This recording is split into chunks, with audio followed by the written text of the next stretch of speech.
Aji was on an outing with her daughter and daughter-in-law, Sumati and Subhadra. One lived in Bangalore and the other in Mumbai. They were returning the next day as they had used up all the leaves their offices had given. The children would remain at Shigam though, with their grandparents. Everyone was looking forward to this stage of the holidays. The children, because there would be no parents telling them what to do, to Ajji's delicious food and to fun outings with Ajja. The grandparents too were looking forward to having the children to themselves. The rest of the year it was only the two of them in the house.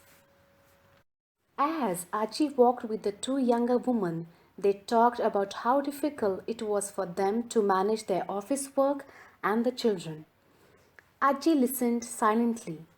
Then Sumati said, "But they are so good when they are with you, Amma. How do you manage them so well?" Subhadra nodded.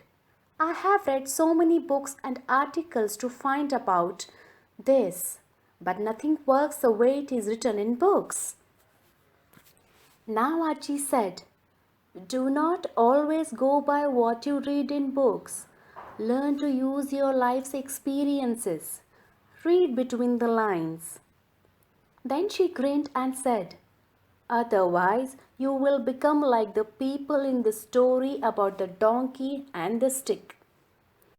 Sumati and Subhadra forgot they were at the temple and clamored together. "What is this story? Tell us." Ajji shook her head. "Now you are behaving like children, but you are my children after all. All right, come join us at night when I tell today's story." That night the two mothers were the first to appear to listen to the stories. The children were surprised to see their moms, and Ajji started her story.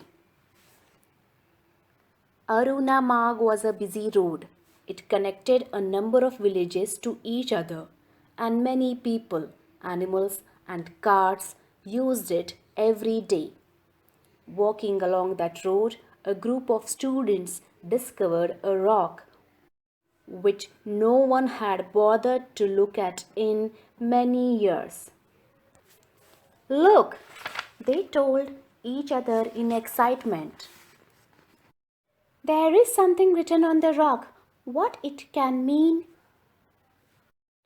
They called out to their teacher. When they examined the rock carefully, they found the markings were actually little drawings. One showed a stick and the other a donkey. By now, a large crowd had gathered. Everyone was puzzled. What could these strange drawings mean? They asked, scratching their heads. They decided to go to the ashram of a wise sage nearby and ask him. But when they trooped the ashram, they found to their disappointment that the sage had gone on a long pilgrimage. Only his young disciple was there, looking after the cows and the calves. They asked the disciple if he could throw some light on the strange drawings. Now, this young man was not very bright, but like many foolish people, he loved to put on an air of learning and pretend to be very clear. He examined the drawings carefully and minutely. Then he proclaimed, "It is very simple. This is the drawing of a magic stick. The man with the stick is the hero of this place. He died protecting this village centuries back. Each person using this road must worship the rock and make an offering to it. The one who ignores it will become a donkey." The villagers were astonished to hear this strange explanation, but they were devout people, and on that very day they set up a shrine around the rock. They installed the foolish disciple as head priest in charge of taking offerings from passing travelers. The disciple was pleased with his brainwave. Of course, he did not know what the silly drawings meant, but he no longer had to run after calves and get kicked by angry cows in the ashram. He could sit by the rock the whole day, taking his pick of the offerings to the rock and mutter a few mumbo jumbo prayers. His happiness lasted a few months, till the wise old sage returned to the ashram. The old was annoyed to find his disciple missing and his beloved animals roaming around uncared for.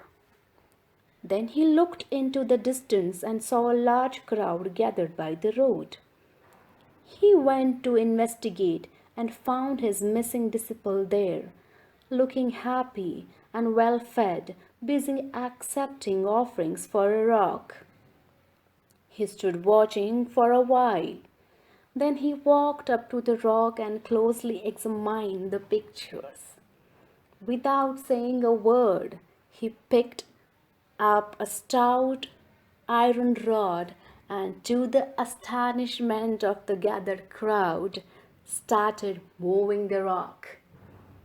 Many came forward to help him, and when they had been able to move the rock, they found a pot of gold under it. The sage said to the people gathered around him, "The pictures meant you had to move the rock with an iron rod and find the hidden money. If you didn't, you were all like donkeys.